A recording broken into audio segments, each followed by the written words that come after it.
Hey everyone, welcome back. Ready for another deep dive? Always ready to dive in. Let's do it. Awesome. So today we're tackling microlearning. Our listener sent in a super interesting micro podcast. It's called Learning Never Stops. Catchy title. I like it already. Right.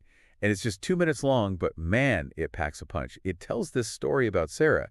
She's a mom, got 3 kids, and she always wanted to learn Spanish. Ah, the classic I wish I had time dilemma. I feel like everyone can relate to that. Exactly. But Sarah actually managed to do it, and that's what's so cool about this micro podcast.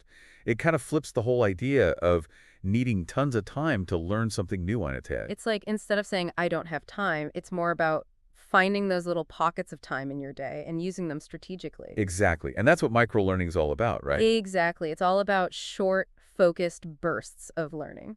And the cool thing is, there's actually a lot of research that shows this approach can be super effective. Really. I have to admit, I was a little skeptical when I first heard about it. Like 5 minutes here, 10 minutes there. Could that really make a difference? It can.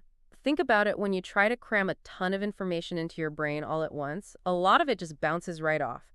But when you learn in shorter bursts, your brain has a better chance to actually absorb and remember the information. Hmm.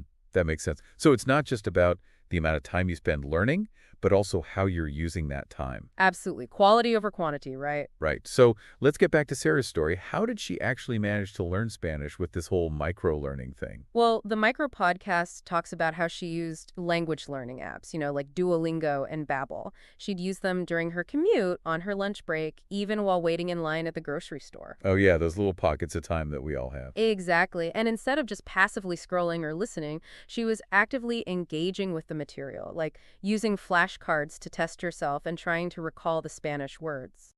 So it's not just about opening an app for 5 minutes and hoping for the best. You really have to be intentional about it. Exactly. And she also used this technique called space repetition. Basically, instead of cramming all her Spanish practice into one day, she spread it out over time. Okay, so like reviewing the material again and again, but at specific intervals. Yes, and that's really smart because it takes advantage of something called the forgetting curve. So by revisiting the information just as you're starting to forget it, it actually helps you remember it better in the long run. Wow, Sarah's story is like a masterclass in how to optimize learning.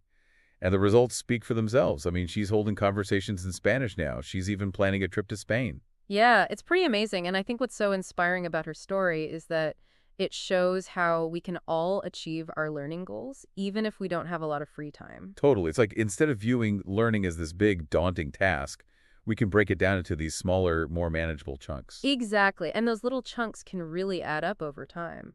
So think about your own life. What's something you've always wanted to learn? Maybe it's a new language, a musical instrument, or a coding skill. Whatever it is, there's probably a micro-learning approach you can take. Yeah, and it doesn't have to be complicated. Start with something small. Maybe it's 5 minutes of Duolingo, or reading an article about a topic that interests you. Just start somewhere. What small change will you make today? That's the challenge, folks. Take that first step. You might surprise yourself with what you can achieve. And hey, maybe you'll be the one inspiring others with your learning journey some way. That's what it's all about. Keep learning, keep growing, and keep sharing your knowledge with the world. Love it. Thanks for joining us on this deep dive. Until next time, happy learning, everyone. See you next time.